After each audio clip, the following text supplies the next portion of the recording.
Hi, Pangulo. Ito po ang Pangulo natin sa Pilipino. Nung first day of school, anong first impression mo kay sir? Masungit. Tapos nakakatakot. Huwag ka wahiya. Sakin nakatakot. Wala bang nakakatakot? Bakit mo siya nasabi nakakatakot? Kasi Parang kang ewan, Eliza. Kasi wala, yung boses. Tapos ang strict. Tapos yun. Pero ngayon, ano na? Wala. Mabait. Tapos Paano mo nasabi mabait? corny.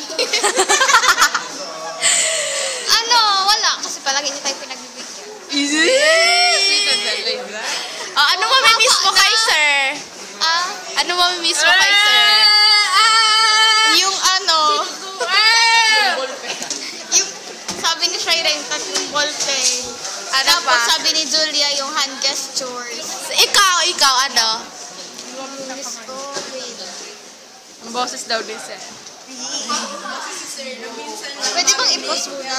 Walang posto. Ikakat ko na lang. Wait! Wait, po ko? Miss ko.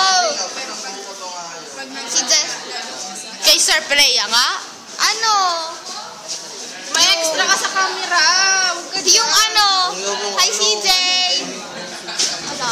Yung pag nandyan siya, tapos lahat na papasok, tapos wag ako lilipat.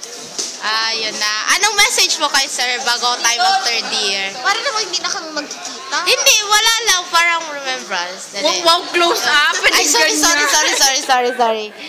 Napalapit. Huwag hi ka lang. Hi, sir. Mamimiss ka namin. Miss you. Hi sir, mamimiss ka namin.